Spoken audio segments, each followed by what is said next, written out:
ভাই সর্বনাশ হয়েছে, ভাই সর্বনাশ হয়েছে, খেলা তো এবার জয়মা গেছে ভাই। আজকে যে নিউজটি আপনাদের সাথে শেয়ার করব, আমি মনে করি এই নিউজটা বর্তমান আওয়ামী লীগের জন্য খুবই দুঃসংবাদ হতে চলেছে। আওয়ামী লীগের জন্য হঠাৎ ভারতের সাথে দুঃসংবাদ হওয়ার কারণটা কি, একটু বিস্তারিত আপনারা শুনতে থাকুন, তাহলে বুঝতে পারবেন। দৈনিক ইত্তেফাক, এই যে ভালো করে দেখেন, যারা বলেন আমি ভুয়া নিউজ শেয়ার করি, আমি এখন থেকে প্রতিটা নিউজ শেয়ার করার আগে কিন্তু আপনাদের একটু দেখাইয়া দিই, যেন আপনারা বিশ্বাস করেন ভাই আমি ওই উল্টাপাল্টা নিউজ শেয়ার করি, এই দোষ মাথায় নিয়ে কাজ করতে চাই না ভাই। তো দৈনিক ইত্তেফাক, এখানে দেখেন ভালো করে আপনারা একটু বোঝেন, পাশে টাইটেল দেওয়া আছে, বাংলাদেশি অনুপ্রবেশকারীদের শায়েস্তা করা হবে, কথাটি বলেছেন অমিত শাহ। অর্থাৎ ভারতে যারা বাংলাদেশি মানুষ ঢোকার চেষ্টা করবে তাদেরকে শায়েস্তা করা হবে, তাদেরকে ঠ্যাং উপর দিকে দিয়ে মাথাটা নিচ দিকে দিয়ে ঝুলিয়ে রাখা হবে বাদুরের মতো।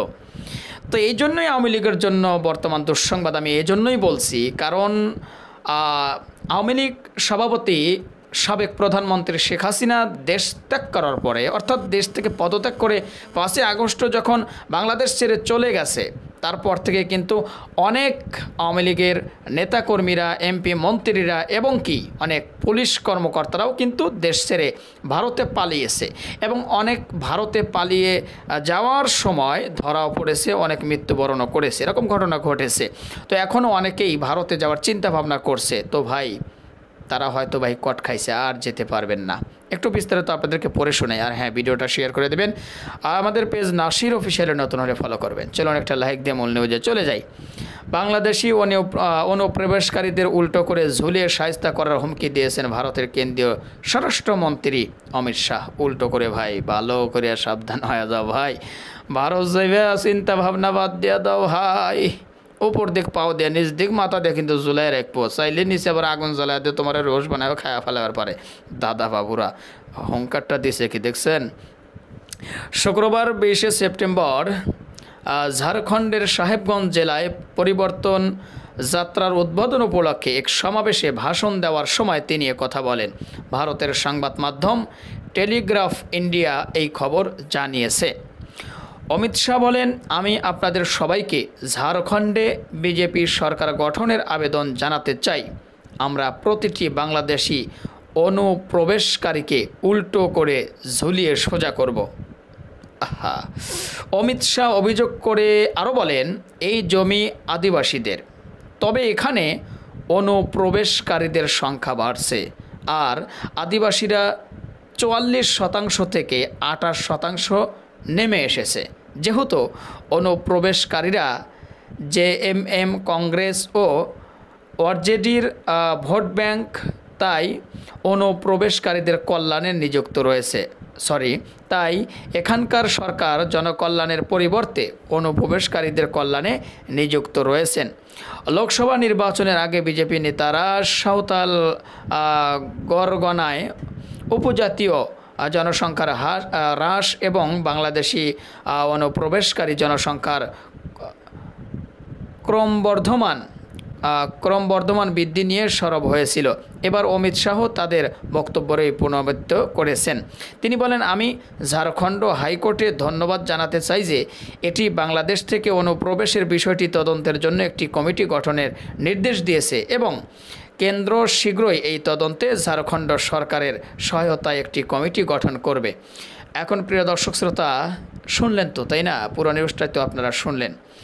তো আপনাদের কি আর জানা বাকি আছে, ধারণা করতে বাকি আছে যে এখন যদি বাংলাদেশ থেকে কেউ যদি ভারতে তাদের আশ্রয়ে যেতে চায় পালিয়ে, কি হতে পারে? তো এটা বলতে পারি যে বর্তমান আওয়ামী লীগ নেতাকর্মী যারা রয়েছেন তাদের জন্য দুঃসংবাদ হতে পারে। সব আওয়ামী লীগ নেতাকর্মীরা না, সবাই কিন্তু পালাবে না ভাই। কারা পালানোর চেষ্টা করতেছে? যারা এযাবৎ বাংলাদেশকে ধ্বংসলীলা চালিয়েছে, মানুষদেরকে কষ্টের মধ্যে রেখেছে, মানুষের মাথায় কাঁঠাল ভেঙে খেয়েছে, ক্ষমতার অপব্যবহার করেছে, শুধুমাত্র তারাই কিন্তু পালানোর চেষ্টা করছে বা পালিয়ে গেছে। সবাই পালাবে না। এখন আওয়ামী লীগ বলেই যে সবাই খারাপ, এই কথা আপনারা বলছে কে? বিএনপি বলেই যে সবাই ভালো, এই কথা আপনারা বলছে কে? জামাত বলতেই যে সবাই ভালো, আল্লাহর ওলি ফেরেশতা, এই কথা আপনারা বলছে কে? হেফাজত বলেই যে সবাই আল্লাহর ওলি, সবাই টুপি মাথায় দিয়ে থাকে, জুব্বা পরে থাকে, আমাদের মতো দাঁড়িয়ে আছে, ওরা আল্লাহর ওলি, এই কথা আপনারা বলছে কে? চরমোনাই বলেই যে সবাই ভালো ওর মধ্যে, এই কথা আপনারা বলছে কে? ভালো মন্দ ভাই মিলেমিশেই সব দলের মধ্যে আছে। কিছু শয়তান আর আল্লাহর ওলি ছাড়া কোনো দিনও মানে একটা জিনিস আপনারা বোঝাই, সিনেমা নাটক দেখেন না, ভিলেনও দরকার হয়, নায়কও দরকার হয়, তবে অবশেষে কিন্তু নায়কেরই বিজয় হয়, ভিলেন পরাজিত হয়। তো সব কিছুর মধ্যেই ভালো মন্দ মিলেমিশে থাকে। আওয়ামী লীগ বলেই যে খারাপ তা না, কিন্তু খারাপগুলোই আজকে দেশ ছেড়ে ওই দেশে ঢোকার চিন্তা ভাবনা করতেছে। কিন্তু যারা এখন পর্যন্ত পালাবার পারে নাই খারাপগুলো আবার চিন্তা ভাবনা করতেছে যাবে, তাদের জন্যই আজকের এই দুঃসংবাদ। তো যাই হোক, আপনাদের মতামত জানাবেন ভাই, আর ভিডিওটি শেয়ার করে দিবেন, আর আমাদের এই পেজ নাসির অফিসিয়ালে নতুন হলে ফলো করবেন, আর আমি যদি ভুল কিছু বলে থাকি ক্ষমা করবেন। আল্লাহ হাফেজ। বাহ বাহ, হাতে তালি দেন ভাই, হাতে তালি দেন, হাতে তালি দেন। অবশেষে ইন্ডিয়ার বিজয় হলো, ইন্ডিয়াই জয়ী হলো। বহু নাটক চললো ভাই, অবশেষে নাটকের সমাপ্তি ঘটল। নাটকটা কি? ইলিশ নাটক।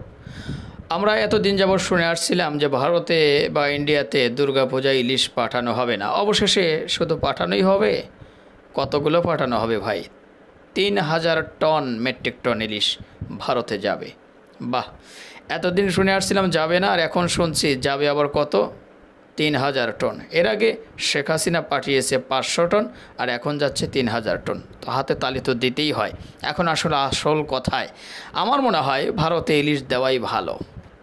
এখন আপনারা বলবেন ভাই আপনার কথার আগা মাথা আমি কিচ্ছু বুঝতে পারতেছি না, একটু বোঝাই ভাই, একটু বোঝাই, একটু বোঝার চেষ্টা করেন।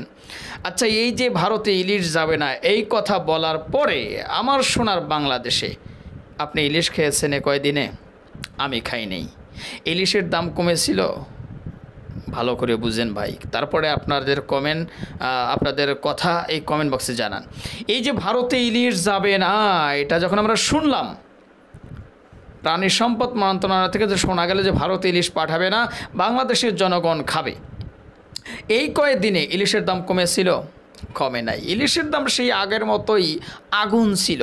তাহলে মাঝখান থেকে ভারতের সাথে, দাদাবাবুদের সাথে আমার একটু দা আর মাছের মতো হয়ে গেল, তাই না? একটু সম্পর্কটা ফাটল সৃষ্টি হলো। তাইলে দেওয়াই ভালো।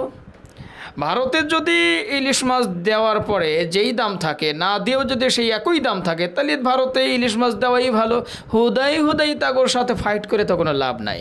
হুদাই হুদাই তো মনে করেন যে তাগারের সাথে মারামারি করে কোনো লাভ নাই। বোঝেন নাই আমার কথা?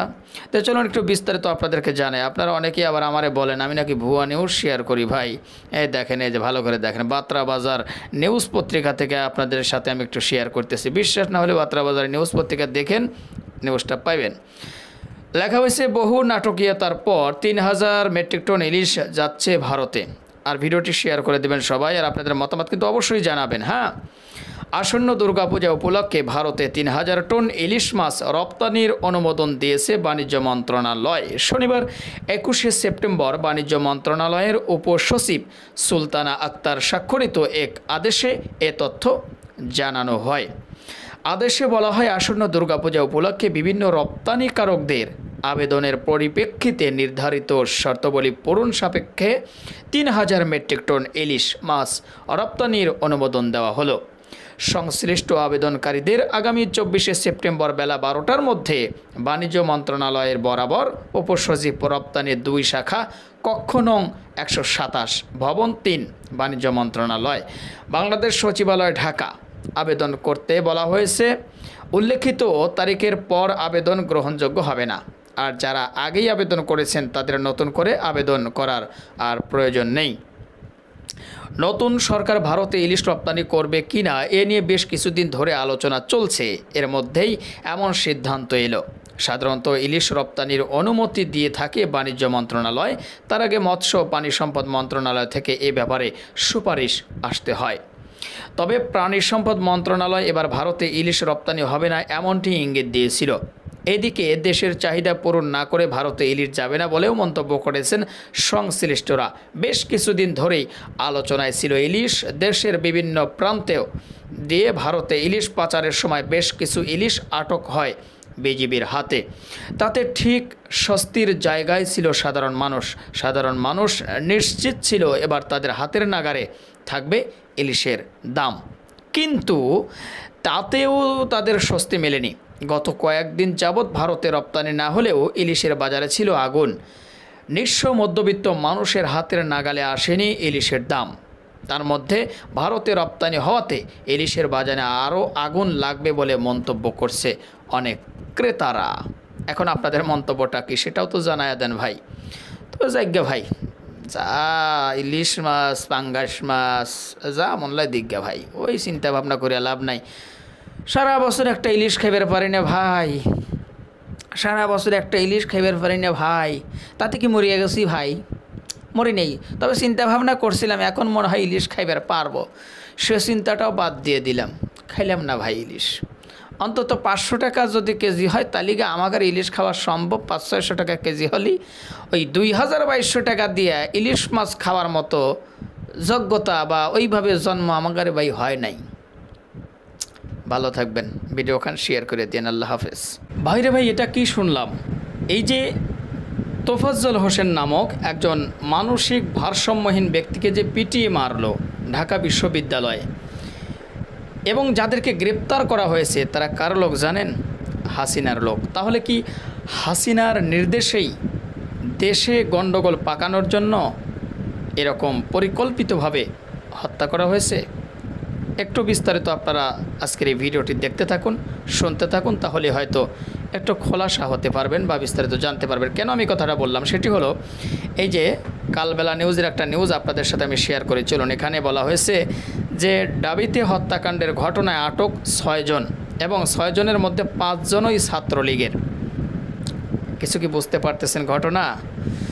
আসলে দেশ যখন সরকার একটা পতন হয়ে যায় তখন সেই সরকার অবশ্যই চাইবে দেশের ভিতরে এমন কিছু সৃষ্টি হোক যেন সাধারণ জনতা আবারও আগের সরকারকে চায়। এটা চাওয়া স্বাভাবিক। তো যেভাবে দেশের বিভিন্ন জায়গায় এরকম অহরহ ঘটনা ঘটছে, মানে এই নিউজের যেটা হেডলাইন সেটা হলো যে 6 জনের মধ্যে 5 জনই ছাত্রলীগ, তাহলে নিশ্চয়ই তো এর ভিতরে কোনো একটা গণ্ডগোল আছে না? একটু বিস্তারিত আপনাদেরকে জানাই। আর হ্যাঁ, ভিডিওটা শেয়ার করে দেবেন সবাই, বুঝছেন? আর আমাদের পেজে নাসির অফিসিয়াল পেজে নতুন হলে ফলো করবেন। চলুন একটা লাইক দিয়ে আমরা মূল নিউজে চলে যাই। ঢাকা বিশ্ববিদ্যালয়ের ডাবি ফজলুল হক মুসলিম FH হলে মোবাইল চোর সন্দেহে তোফাজ্জল হোসেন নামে এক যুবককে পিটিয়ে হত্যার ঘটনায় বৃহস্পতিবার 19 সেপ্টেম্বর পর্যন্ত 6 শিক্ষার্থীকে আটক করেছে শাহবাগ থানা পুলিশ। আটক এই 6 জনের মধ্যে 3 জনই ছাত্রলীগের সাবেক নেতা ও 2 জন সক্রিয় কর্মী ছিলেন বলে জানা গেছে। জানা যায়, পিটিয়ে হত্যাকাণ্ডের ঘটনায় বিশ্ববিদ্যালয়ের পদার্থবিজ্ঞান বিভাগের শিক্ষার্থী মোহাম্মদ জালাল মিয়া 2018-19 সেশন, ভূগোল বিভাগের আল হোসাইন সাজ্জাদ 2020-21 সেশন, গণিত বিভাগের আহসানুল্লাহ 2018-19 সেশন, মৃত্তিকা পানি ও পরিবেশ বিভাগের সুমন মিয়া 2021-22 সেশন, সমুদ্র বিজ্ঞান বিভাগের ওয়াজিবুল আলম 2021-22 সেশন এবং মৃত্তিকা পুষ্টি ও খাদ্য বিজ্ঞান ইনস্টিটিউটের মোহাম্মদ মোত্তাকিন সাকিন শাহকে আটক করে গ্রেপ্তার দেখিয়েছে পুলিশ। তারা শুক্রবার আদালতে ফৌজদারি কার্যবিধি 164 ধারায় স্বীকারোক্তিমূলক জবানবন্দি দিয়েছেন। আটকদের মধ্যে জালাল মিয়া ফজলুল হল শাখা ছাত্রলীগের বিজ্ঞান ও প্রযুক্তির বিষয়ক উপসম্পাদক ছিলেন। এ সময় তিনি ছাত্রলীগের সাধারণ সম্পাদক শেখ ওয়ালি আসিফ ইনানের রাজনীতি করতেন। কোটা সংস্কার আন্দোলনের চলাকালে তিনি ছাত্রলীগ থেকে পদত্যাগ করে বৈষম্য বিরোধী ছাত্র আন্দোলনের কর্মসূচিতে বেশ সক্রিয় হন। আল হুসাইন সাজ্জাদ ছিলেন ঢাকা বিশ্ববিদ্যালয়ের অর্থ অ্যান্ড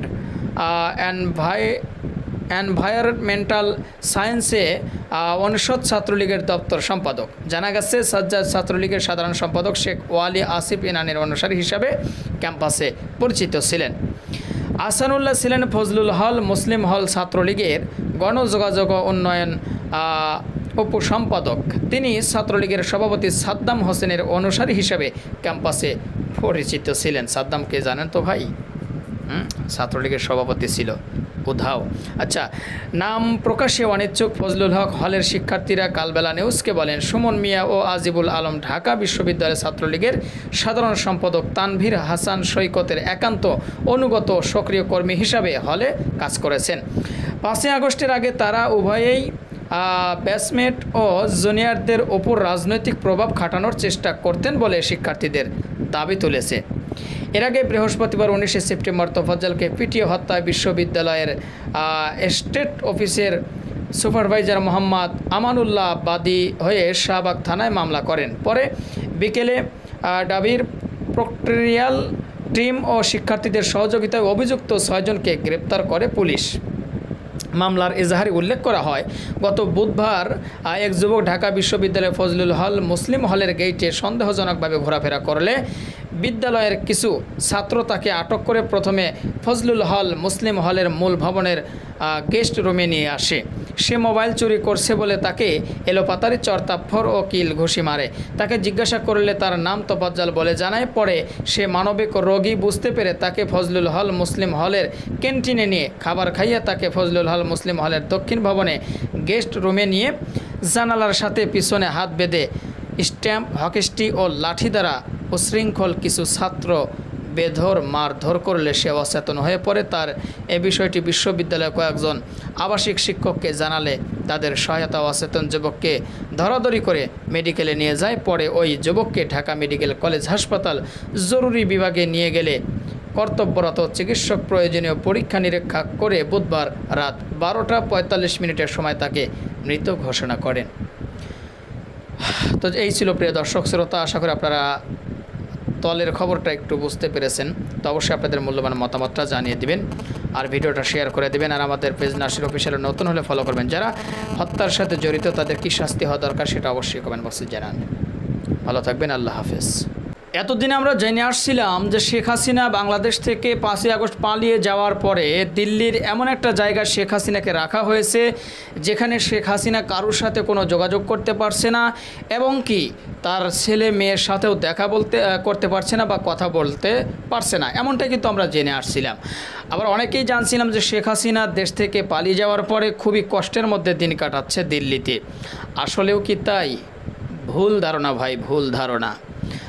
আপনারা মনে করছেন শেখ হাসিনা খুব কষ্টে দিন কাটাচ্ছে? না ভাই, তার মেয়ের সাথে তিনি পার্কে পার্কে ঘুরে বেড়াচ্ছেন। প্রিয় দর্শক, সাম্প্রতিক একটা ভিডিও কিন্তু একটা নিউজ কিন্তু সোশ্যাল মিডিয়া ভাইরাল হয়েছে। অনেকেই বলতেছেন ভাই এসব আজগুবি খবর কই থেকে পান? ভাই এই যে যারা নিউজ করে এইগুলো থেকে পাই। আমি কালের কণ্ঠ একটা নিউজ চ্যানেল থেকে আপনাদের নিউজটা আজকে আপনি জানাবো। তো প্রিয় দর্শক শ্রোতা, আমাদের বাংলাদেশের অন্তর্বর্তী সরকারের প্রধান উপদেষ্টা ডক্টর মোহাম্মদ ইউনূস বলেছে শেখ হাসিনাকে দেশে ফিরে এনে তাকে জনসম্মুখে শাস্তির ব্যবস্থা করা হবে। এবং একটা সাক্ষাৎকারী কথাটি বলার পর কিন্তু দিল্লি এই সাক্ষাৎকারটা বা ডক্টর ইউনূস সাহেবের কথাটা ভালোভাবে নেয়নি ভাই। এবং শেখ হাসিনা কিন্তু এখন খুব স্বাচ্ছন্দ্য বোধ করতেছে। আসলে ভাই আত্মীয় বাড়ি গেলে কেউ কি দুশ্চিন্তায় থাকে?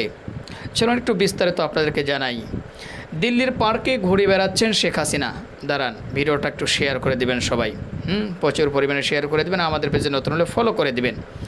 থাকছে কোথায়? আচ্ছা, এবার চলুন বিস্তারিত জানাই। ছাত্র জনতার বিক্ষোভের মুখে প্রধানমন্ত্রীর পদ থেকে ক্ষমতাচ্যুত হয়ে গত 5ই আগস্ট শেখ হাসিনা পালিয়ে ভারত চলে যান। এরপর থেকে তিনি ভারতেই অবস্থান করছেন। তবে দেশটির ঠিক কোথায় তিনি অবস্থান করছেন সেটি এখনও জানা যায়নি। এ বিষয়ে ভারত সরকার নীরব। শেখ হাসিনাকে নিয়ে নানামুখী আলোচনার মধ্যে ব্রিটিশ সংবাদ মাধ্যম ফিনান্সিয়াল টাইমস জানিয়েছে ভারতের রাজধানী দিল্লিতে মেয়ের সঙ্গে থাকছেন হাসিনা। এমনকি তাকে তার দলবল সহ দিল্লির অন্যতম অভিজাত পার্ক লোদি গার্ডেনেও ঘুরতে দেখা গেছে। অর্থাৎ এতদিন জেনেছি শেখ হাসিনা একা একা আছে, তার মেয়ে ছেলের সাথে দেখা করতে দিচ্ছে না ভারত সরকার। মূলত এটা ভুয়া নিউজ ছিল। এখন জানা যাচ্ছে যে তার মেয়ের সাথে আছে, তাহলে খুব সুখ শান্তিতে আছে যেটা বোঝা যাচ্ছে।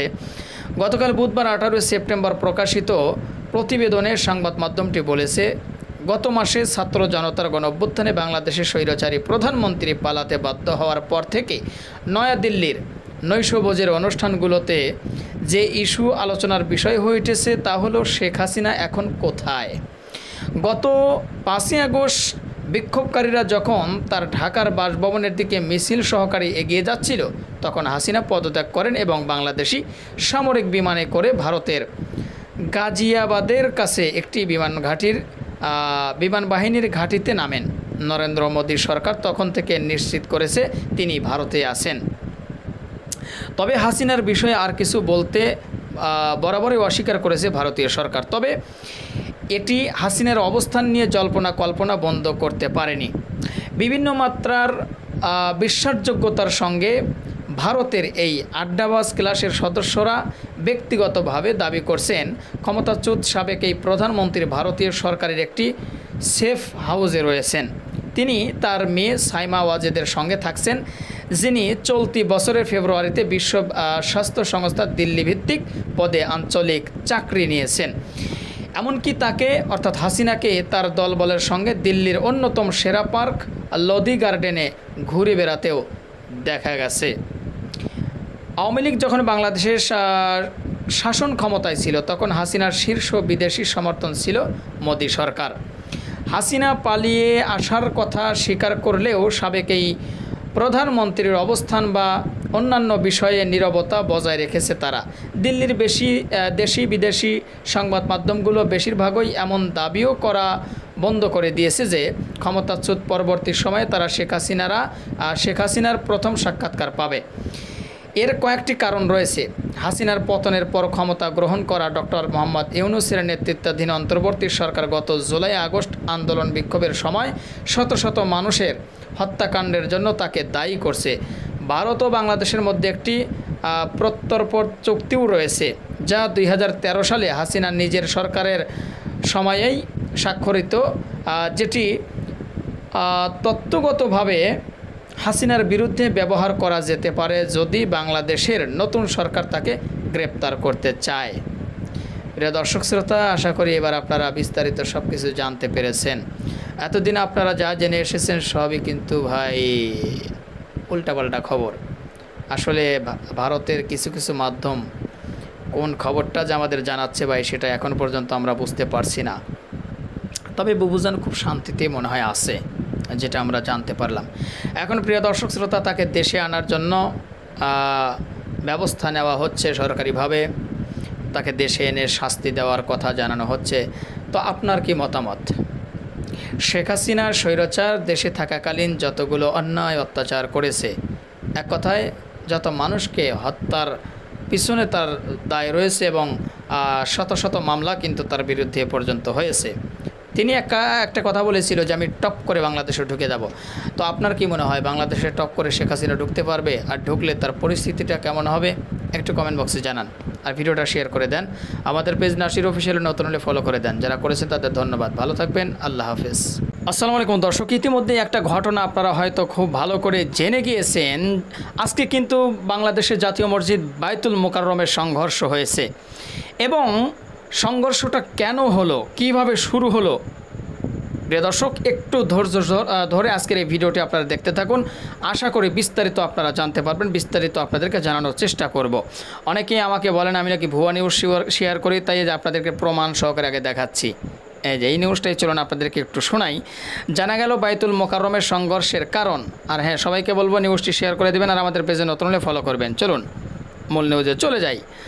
রাজধানীর পল্টনে জাতীয় মসজিদ বাইতুল মোকাররম মসজিদের মধ্যে দুপক্ষের সংঘর্ষ হয়েছে। এ সময় বেশ কয়েকজন মুসল্লি আহত হয়েছেন। শুক্রবার 20 সেপ্টেম্বর জুমার নামাজের আগে এ সংঘর্ষের ঘটনা ঘটে। জানা গেছে বাইতুল মোকাররমের বর্তমান ও সাবেক দুই খতিবের অনুসারীদের মধ্যে এ সংঘর্ষের ঘটনা ঘটে। প্রত্যক্ষদর্শীরা জানান নামাজের আগে নিয়ম অনুযায়ী বাইতুল মোকাররম মসজিদের বর্তমান খতিব মুফতি অলিউর রহমান খান বয়ান করছিলেন। এমন সময় পুরনো খতিব মুফতি রুহুল আমিন আত্মগোপনে থাকা তার অনুসারীদের নিয়ে মসজিদে প্রবেশ করেন। নতুন খতিবের কাছে থাকা মাইক্রোফোনে পুরনো খতিব হাত দিলে বর্তমান খতিবের অনুসারীরা প্রতিবাদ করেন। এরপর দুই পক্ষের অনুসারীদের মধ্যে হাতাহাতি বেঁধে যায়। প্রিয় দর্শক, এখান থেকে যেটা বোঝা গেল যে আসলে বর্তমান যিনি খতিব রয়েছে বা ইমাম সাহেব রয়েছেন, তিনি যখন ইমাম সাহেব যখন আপনার মাইক্রোফোন হাতে নিয়ে যখন বক্তব্য দিচ্ছিলেন, এমন সময় সেই পলাতক বলতে পারেন যিনি পালিয়ে গিয়েছিল, এতজন আত্মগোপনে ছিল, সে কিন্তু গাড়ি বহর করে কিছু সন্ত্রাস বাহিনী নিয়ে এসে বর্তমান ইমামকে তার হাত থেকে মাইক্রোফোনটা কেড়ে নেয় এবং তাকে খুতবার চেয়ার থেকে বা মেম্বার থেকে নামিয়ে দেওয়ার চেষ্টা করে। তারপরেই কিন্তু এই সংঘর্ষ শুরু হয়। তো প্রায় আধা ঘন্টা ধরে সংঘর্ষ চলার পর সাবেক খতিব মুফতি রুহুল আমিন মসজিদ ছেড়ে চলে যান। অর্থাৎ আগের যিনি খতিব ছিল রুহুল আমিন, তিনি এই সংঘর্ষের পরে আধা ঘন্টা পর তিনি ওখান থেকে চলে যায়। পরে আইন শৃঙ্খলা বাহিনীর সহায়তায় পরিবেশ কিছুটা শান্ত হলে 1:15টার দিকে আবারও মসজিদে নামাজ শুরু হয়। পরে খবর পেয়ে দ্রুত বাইতুল মোকাররম মসজিদ আসেন সেনাবাহিনীর সদস্যরাও। এ বিষয়ে মতিঝিল পুলিশ বিভাগের উপকমিশনার মোহাম্মদ শাহরিয়ার আলী সংবাদ মাধ্যমকে বলেন, বাইতুল মোকাররম মসজিদের ভিতরে নতুন এবং পুরাতন খতিব নিয়ে সমস্যা সৃষ্টি হয়। তার এক পক্ষে আরেক পক্ষকে জুতার বক্স দিয়ে জুতা বের করে ছুঁড়ে মারেন। পরে জেনেছি পুরাতন খতিব নামাজ পড়াতে পারেননি, নতুন খতিব জুমার নামাজ পড়িয়েছেন। পল্টন থানার ওসি মোল্লা মোহাম্মদ খালিদ হোসেন সংবাদ মাধ্যমকে বলেন, আমরা মসজিদের বাইরে কোনো ঝামেলা তৈরি হতে দেইনি। একটি গ্রুপ এসে মসজিদের বাইরে উত্তেজনক পরিস্থিতি সৃষ্টি করেছিল, কিন্তু আমরা তাদেরকে মসজিদের বাইরেও অবস্থান করতে দেইনি। উত্তেজনাকর পরিস্থিতিতে 3 জনকে আটক করা হয়েছে জানিয়ে ওসি আরও বলেন, বর্তমান মসজিদের এলাকায় পরিস্থিতি স্বাভাবিক আছে। তো যাই হোক প্রিয় দর্শক শ্রোতা, আসলে আপনারা বুঝতে পারলেন আসল ঘটনাটা কোন জায়গায় ঘটছে। অর্থাৎ শেখ হাসিনা থাকাকালীন যে রুহুল আমিন সাহেব ওখানের খতিব ছিল, সাধারণ জনগণ আর তাকে চাচ্ছে না। তার নামে অভিযোগ রয়েছে যে তিনি মোনাজাতের সময় শুধু শেখ হাসিনার নামে গুণগান গাইতো, তাদের নামে দোয়া করত, এবং বয়ান দেওয়ার সময় আওয়ামী লীগ সরকারের মানে তাদের পক্ষে গিয়ে তাদের সাথে তাল মিলিয়ে সে বয়ান দিত এবং কোরআন হাদিসের সঠিক কথাগুলো তুলে ধরতো না, এরকম অভিযোগ কিন্তু তার বিরুদ্ধে রয়েছে। তো যাই হোক, যার কারণেই কিন্তু আজকে তার পদত্যাগেরও দাবি জানিয়েছেন। তো অবশ্যই আপনাদের মূল্যবান মতামত জানাবেন আর ভিডিওটি শেয়ার করে সবাই দেখার সুযোগ করে দেবেন। আর আমাদের এই পেজে নাসির অফিসিয়ালে যারা এখন পর্যন্ত ফলো করেননি, আশা করি আপনারা প্রতিনিয়ত এই ধরনের সকল প্রকার নিত্য নতুন আপডেটগুলো পেতে আমাদের পেজটি ফলো দিয়ে আমাদের সাথে থাকবেন। যারা ফলো করেছে তাদের ধন্যবাদ। তো ভালো থাকবেন সবাই, আল্লাহ হাফেজ। শেখ হাসিনার ভারতে থাকার মেয়াদ আজকেই শেষ। তাহলে এখন কি ঘটতে যাচ্ছে শেখ হাসিনার ভাগ্যে? প্রিয় দর্শক, সেটাই কিন্তু আজকের এই ভিডিওর মাধ্যমে জানতে পারবেন। আপনারা সবাই জানেন 5 আগস্টের পর শেখ হাসিনা ভারতে পালিয়ে যায় এবং সেখানে বৈধভাবে আজ পর্যন্ত তার থাকার একটা কথা ছিল, কিন্তু আজকে সেই মেয়াদ বা সময়টা শেষ হয়ে গিয়েছে। আর দাঁড়ান, অনেকেই আপনারা বলেন আমি ভুয়া নিউজ শেয়ার করি। ভাই, এ সমস্ত বলদামি কথা কেন বলেন আমার বুঝে আসে না। দেখেন তো এই নিউজটা আপনারা ভালো করে দেখতে পারেন কি না? যারা যারা বলেন আমি ভুয়া নিউজ শেয়ার করি, ভাই আসলে আপনারা একটা বলদা মার্কা আপনাদের নিজের পরিচয়টা দিয়ে দেন। আমি কথাটা খুবই রাগ করে এই জন্যই বলতেছি যে ভাই, আমি প্রত্যেকটা নিউজ আমি আপনাদের সাথে শেয়ার করি, বড় বড় কিছু নিউজ পত্রিকা থেকে সেইগুলো, তারপরেও নাকি আমি ভুয়া নিউজ শেয়ার করি। ভাই আসলে আমি যতটুকু বুঝতে পারলাম, যাদের একটু কলিজায় লাগে তারাই এই কথাগুলো বলেন বা কমেন্টস করেন। যাই হোক, সেটা আপনাদের ব্যক্তিগত ব্যাপার, তবে সত্য নিউজ শেয়ার করি, এটা আপনারা 100% গ্যারান্টি থাকতে পারেন। তো কালবেলার একটা নিউজ আপনাদের পরে শোনাচ্ছি, জানাচ্ছি। বিশ্বাস না হয় কালবেলায় যা দেখেন। ভিসার মেয়াদ শেষ আজ, কী ঘটবে শেখ হাসিনার ভাগ্যে? গণ আন্দোলনের মুখে পদত্যাগ করে গত 5 আগস্ট বোন শেখ রেহেনার সঙ্গে দেশ ছেড়ে ভারতে আশ্রয় নেন সাবেক প্রধানমন্ত্রী শেখ হাসিনা। কূটনৈতিক পাসপোর্টে দেশ ছাড়ায় তিনি ভারতে বৈধভাবে 45 দিন অবস্থান করতে পারবেন। তার এ ভিসার মেয়াদ শেষ হচ্ছে আজ, অর্থাৎ আজকে 45 দিন শেষ হয়ে গেছে। অন্যদিকে অন্তর্বর্তী সরকার তার কূটনৈতিক পাসপোর্ট বাতিল করেছে, ফলে তার ভাগ্যে আসলে কি ঘটতে যাচ্ছে তা নিয়ে প্রশ্ন উঠেছে। সম্প্রতি ভারতীয় সংবাদ মাধ্যম জি নিউজের প্রতিবেদনে বলা হয়েছে, শুক্রবার 20 সেপ্টেম্বর থেকে শেখ হাসিনা কোন আইনে ভারতে থাকবেন তা নিয়ে রাজনৈতিক মহলে প্রশ্ন দেখা দিয়েছে। প্রতিবেদনে বলা হয়েছে, মঙ্গলবার 17 সেপ্টেম্বর ভারতের পররাষ্ট্র মন্ত্রণালয়ের এক মুখপাত্র জানান, কূটনৈতিক পাসপোর্টে শেখ হাসিনার ভারতে থাকার মেয়াদ শেষ হলেও তাকে বাংলাদেশের হাতে তুলে দেওয়ার সম্ভাবনা নেই। দর্শক, তার মানে হলো বাংলাদেশে কিন্তু শেখ হাসিনাকে তুলে দেওয়ার সম্ভাবনা মোটেও নেই। অনেকেই হয়তো ভাবছেন শেখ হাসিনাকে বাংলাদেশে তুলে দেবে ভারত, সে সম্ভাবনা নেই। যাই হোক, তারপরে কি বলা হচ্ছে, এতে বলা হয়েছে কোনো মহলের ধারণা হয়তো শেখ হাসিনাকে তিব্বতের ধর্মগুরু দালাই লামার মতো সাময়িকভাবে রাজনৈতিক আশ্রয় দেওয়া হতে পারে। বাংলাদেশ সরকার তার কূটনৈতিক পাসপোর্ট বাতিল করায় ভারতে থাকার বিষয়টি এখন দেশটির সিদ্ধান্তের উপরেই নির্ভর করছে বলেও প্রতিবেদনে উল্লেখ করা হয়েছে। জি নিউজ জানিয়েছে, মঙ্গলবার বাংলাদেশের পররাষ্ট্র সচিব জানিয়েছেন, কোন আইনে শেখ হাসিনা ভারতে রয়েছেন তা তারা জানেন না। এ নিয়ে ভারতের কাছে কিছু জানতে চায়নি ঢাকা। ভারত চাইলে যে কাউকেই সে দেশে আশ্রয় দিতে পারে বলে জানিয়েছে সংবাদ মাধ্যমটি। এর আগে সম্প্রতি অন্তর্বর্তী সরকারের প্রধান ডক্টর মোহাম্মদ ইউনুস ভারতীয় বার্তা সংস্থা প্রেস ট্রাস্ট অব ইন্ডিয়াকে পিটিআই একটি দীর্ঘ সাক্ষাৎকার দেন। এর সাক্ষাৎকারে গত সরকারের আমলে ঘটে যাওয়া নৃশংসতার ন্যায় বিচারে শেখ হাসিনাকে দেশে ফেরানোর প্রয়োজন বলে মন্তব্য করেন ডক্টর ইউনুস। ডক্টর ইউনুস বলেন, ভারতে তার অবস্থানের কারণ কেউ স্বাচ্ছন্দ্যবোধ করছেন না, কেননা আমরা তাকে ফেরাতে চাই। তিনি সেখানে থেকে যেসব কথা বলছে তা সমস্যার সৃষ্টি করছে। তিনি যদি চুপ থাকতেন তাহলে আমরা ভুলে যেতাম। তিনি নিজের জগতে থাকলেও জনগণ বিষয়টি ভুলে যেত, কিন্তু তিনি ভারতে অবস্থা করে বিভিন্ন নির্দেশনা দিচ্ছেন, বিষয়টি কেউ ভালোভাবে নিচ্ছে না। তিনি বলেন, আমরা দেশে দৃঢ়ভাবে বলছি তার চুপ থাকা উচিত। এটি আমাদের প্রতি বন্ধুসুলভ আচরণ। তিনি সেখানে আশ্রয় নিয়েছেন এবং সেখান থেকে প্রচারণা চালাচ্ছেন এমন নয়, তিনি স্বাভাবিক পথেই সেখানে গেছেন। জনগণের অভ্যুত্থান এবং জনগণের জনরোষের কারণেই তিনি সেখানে গিয়েছেন। এটা ডক্টর ইউনুস সাহেব একটি সাক্ষাৎকারে কিন্তু বলেছিল। তো যাই হোক, প্রিয় দর্শক শ্রোতা, বিস্তারিত জানলেন, যেটা আমরা আজকের এই নিউজের মাধ্যমে জানতে পারলাম যে আসলে শেখ হাসিনাকে কিন্তু ভারত পাঠানোর সম্ভাবনা নেই বাংলাদেশে।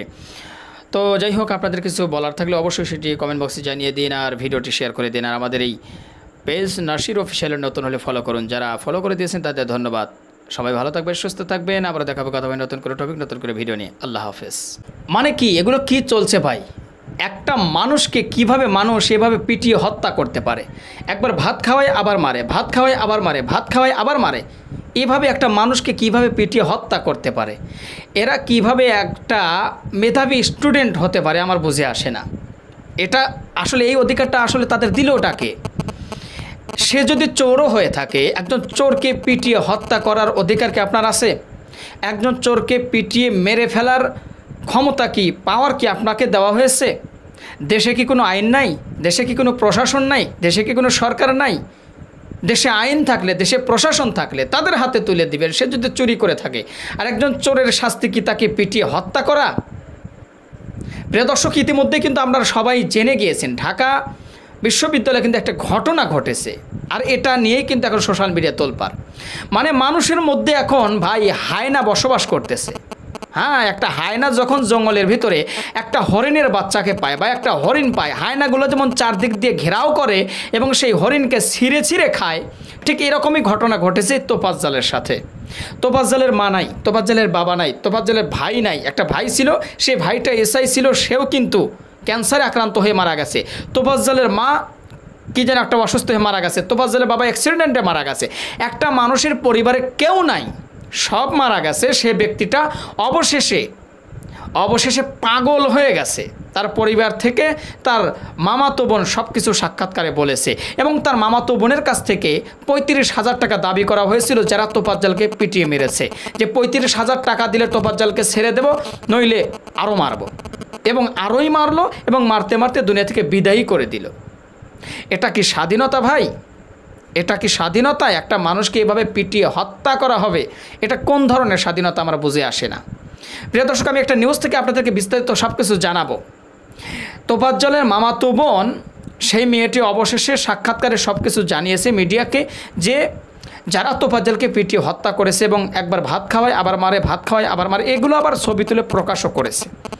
মানে মানুষ কোন লেভেলে চলে এসেছে, কোন লেভেলে মানুষ চলে এসেছে যে এখন একটা মানুষকে সাপের মতো পিটিয়ে পৃথিবী ছাড়া করতেও একটু দ্বিধাবোধ করে না, একটু মায়া মহাব্বত তাদের দিলের ভিতরে নাই ভাই। তাহলে একটা মানুষ যারা, তাদের ভিতরে তো একটা মানে মায়া মহাব্বত ভালোবাসা থাকবে। যাদের ভিতরে এটা নাই, একটা মানুষকে পিটিয়ে চোখের সামনে এভাবে হত্যা করতে পারে, মেরে ফেলতে পারে, এটা তো মানুষ বলা যায় না ভাই। এটা তো হিংস্র জানোয়ার হয়ে গেছে ভাই। হিংস্র জানোয়ারের সামনে যেরকম কোনো মায়া দেয় না, একটা সিংহর সামনে যদি আপনি পড়েন, একটা বাঘের সামনে পড়েন, হায়না, চিতাবাঘ, এগুলো সামনে যদি আপনি পড়েন, আপনাকে ছিঁড়ে খেয়ে ফেলবে।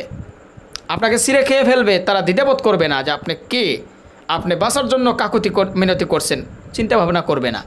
ঠিক এরকমই মানুষের এখন কিছু কিছু মানুষের ভিতরে পশুত্ব বসবাস করছে, যারা একটা মানুষকে মানুষ মনে করছে না, পিটিয়ে শেষ করে দিচ্ছে। এটা কি ভাই, আমি জবাব চাই, এটা কি? আরে বিচার কি হওয়া দরকার?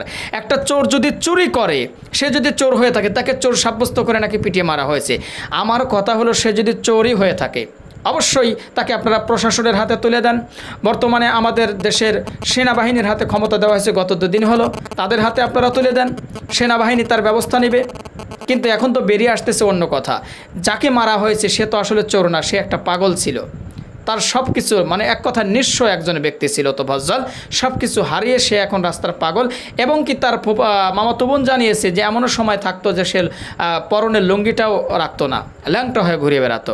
তাহলে এমন একজন পাগলকে তোমরা চোর সাব্যস্ত করে মেরেই ফেললা। প্রিয় দর্শক, আর 35,000 টাকা চেয়েছিল, একটা নিউজ থেকে আপনাদের জানাই, দৈনিক ইত্তেফাক একটা নিউজ, আপনারা একটু ভালো করে শোনেন।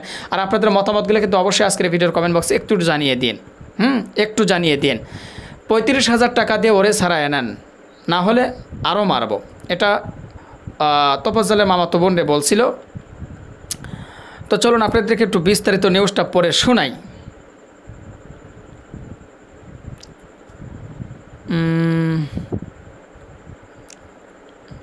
দাঁড়ান, আপনারা একটু লাইনে থাকেন, আসলে নিউজটা আমার হাতছাড়া হয়ে গেছে, আমি ভিতরে ঢুকে নিউজটা আপনাদেরকে একটু শোনাইতেছি। তো এ ফাঁকে দুটি কথা বলে, সেটি হলো যে এই যে বা যারা, অবশ্য এগুলো কিন্তু শনাক্ত হয়েছে এবং গ্রেপ্তারও হয়েছে। এখন যারা এদের সাথে জড়িত ছিল, এখন এদের কি শাস্তি হওয়া দরকার সেটা আপনারা একটু বলেন তো। হ্যাঁ, যে নিউজটা পাইছে আপনাদের একটু শোনাই। এদের কি শাস্তি হওয়া দরকার এটা আপনারা একটু বলেন। এদের কি শাস্তি হওয়া দরকার এটা একটু আপনারা বলেন। আমি নিউজটা পাইছি, একটু ওয়েট করেন আপনারা। হ্যাঁ, পাইছি। তোফাজ্জলের মা, বাবা, ভাই, বোন কেউ নেই। রাত 11টার সময় আমার বাবাকে ফোন দেওয়া হয়েছে, অর্থাৎ তোফাজ্জলের মামাতো বোন বলতেছে যে আমাকে ফোন দেওয়া হয়েছে আমার বাবাকে। তখন আমার বাবা ফোন ধরে, তখন বলছে ওরা তোফাজ্জলকে আমরা আটকে রেখেছি, হলেই আছে, ওরে নিতে হলে টাকা দিতে হবে 35,000 টাকা দিয়ে ওরে ছাড়ায় আনেন, না হলে আমরা ওরে ছাড়বো না, আরও মারব। বৃহস্পতিবার 19শে সেপ্টেম্বর একটি বেসরকারি গণমাধ্যম সংবাদ মাধ্যম চ্যানেলের সাক্ষাতে কথাগুলো বলেছেন তোফাজ্জলের মামাতো বোন। তিনি বলেন, আমার আব্বা বলল আমি তো গ্রামের বাড়িতে, আমি কিভাবে কি করব। তখন আব্বা আমাকে ফোন ধরিয়ে দিয়ে বলছে তুমি একটু কথা বলে দেখো। তোফাজ্জলকে হলে কথাবার্তায় অসঙ্গতি পাইছে, এজন্য ওরে ধরছে, ওরে মারতাছে। পরে আমি ওই লোককে ফোন দিছি, আমি তোফাজ্জলের মামাতো বোন, তাকে কেন মারছেন? ওরা বলছে তোফাজ্জল আমাদের হলে ঢুকেছে। তখন আমরা বলেছি দেখেন ও তো পাগল মানুষ, যদি অন্যায় করে থাকে প্রশাসনের হাতে তুলে দেন, ওরে মাইরেন না। কিন্তু ওরা বলে একটা পাগল কিভাবে মামার নাম্বার মুখস্থ থাকবে, চাচাতো ভাইয়ের নাম্বার মুখস্থ থাকবে, তাহলে কি সে পাগল? তখন তোফাজ্জলের মামাতো বোন বলছে যে তোফাজ্জল অনেক মেধাবী ছিল, ওর মা, বাবা, ভাই, বোন কেউ নেই বলতে গেলে। আমার ফুফু তোফাজ্জলের মা মারা যাওয়ার পর থেকেই ওর মাথায় সমস্যা হয়েছিল। আপনি খাবার খাচ্ছেন, আবার টান দিয়ে নিয়ে খাওয়াইলো, ক্ষুধার জ্বালায় টাকা নিল সে এরকম। ওর বাবা মা রোড অ্যাক্সিডেন্টে, ওর বাবা মারা যায় রোড অ্যাক্সিডেন্টে 8 বছর আগে। 5 বছর আগে মা মারা গেছে লিভার ক্যান্সারে। তারপর ছিল 2 ভাই ছিল নজিরপুর থানার এসআই। গত রোজায় সেও ক্যান্সারে মারা গেছেন। ভাই মারা যাওয়ার পরে তোফাজ্জল একেবারে পাগল হয়ে যায়। তোফাজ্জলের রাজনৈতিক সংশ্লিষ্টতা নিয়ে সাংবাদিক প্রশ্ন করলে তার মামাতো বোন বলেন যে মানুষটা 4 বছর আগে পাগল হয়ে গেছে, সে কিভাবে রাজনীতি করবে? মাঝে মাঝে তো ওর পরনের কাপড়ও থাকতো না। একজন খনি হলেও তো জীবন্ত মেরে ফেলতে পারে না, একটা কুকুরকেও তো কেউ এভাবে মারতে পারে না। যারা তোফাজ্জলকে তোফাজ্জলের হত্যায় জড়িত আইনের অধীনে সর্বোচ্চ বিচার চান তিনি। আক্ষেপ নিয়ে বলেন মারছে, ভাত খাওয়াইছে, এরপর আবার মারছে, আবার ভাত খাওয়াইছে। একটা মানুষকে তো এভাবে মাইরে ফেলা যায় না। সে যদি খুনিও হয় এভাবে তো তার জীবন নিতে পারে না। প্রসঙ্গত বুধবার 18 সেপ্টেম্বর দিবাগত রাতে ঢাকা বিশ্ববিদ্যালয়ের ফজলুল হক মুসলিম হলে চোর সন্দেহে শিক্ষার্থীদের নির্যাতনের শিকার হয়ে প্রাণ হারিয়েছেন তোফাজ্জল হোসেন। তিনি বরগুনার পাথরঘাটা উপজেলার কাঁঠালতলী ইউনিয়ন তালুকদার চরদুয়ানি গ্রামের বাসিন্দা ছিলেন। তার বাবার নাম মৃত আব্দুর রহমান। প্রিয় দর্শক, এবার আপনাদের মূল্যবান মতামত জানান যে তোফাজ্জল হোসেনকে যেইভাবে আসলে মারা হয়েছে, এই কাজটা কি ঠিক হয়েছে? আর এভাবে যদি দেশটা চলতে থাকে, বিচার ব্যবস্থার হাতে না তুলে দিয়ে নিজেরাই যদি এইভাবে একটা মানুষের বিচার করে একটা মানুষকে দুনিয়া ছাড়া করে, তাহলে কি ভাই আয়ামে জাহিলিয়াত যুগ আসতে কি আর দেরি আছে নাকি এসে গেছে? তো আমরা অবশ্যই এই খুনের সাথে যারা জড়িত রয়েছে, তারা যেই দলেরই হোক না কেন, যারাই হোক না কেন, তাদের অবশ্যই বিচার করতে হবে। তাদের সর্বোচ্চ শাস্তি দাবি করছি আমরা। তাদের যদি সর্বোচ্চ শাস্তি দেওয়া যায়, তাহলে এই ধরনের কাজ করে কেউ সাহস পাবে না। আর যদি তাদেরকে ছেড়ে দেওয়া হয়, এরকম আরও ঘটবে ভাই, হয়তো একদিন আমার আপনার সাথেও ঘটবে, কিচ্ছু হবে না। এর শাস্তি অবশ্যই আমরা বর্তমান সরকার ডক্টর ইউনূস সাহেবের কাছে চাচ্ছি, কঠিন বিচার চাই। এর তদন্ত করা হোক, তদন্ত করে এর বিচার করা হোক। ভিডিওটি শেয়ার করে দিবেন, আর আমাদের চ্যানেলে নতুন হলে সাবস্ক্রাইব করবেন। ভালো থাকবেন, আল্লাহ হাফেজ। দর্শক শ্রোতা, 5ই আগস্ট শেখ হাসিনা যখন দেশ ছেড়ে পালিয়ে যায়, তারপর কিন্তু অনেক টপ লেভেলের নেতাকর্মীদের খোঁজ মিলছে না এখন পর্যন্ত। তো আসলে কি কোথায় আছেন?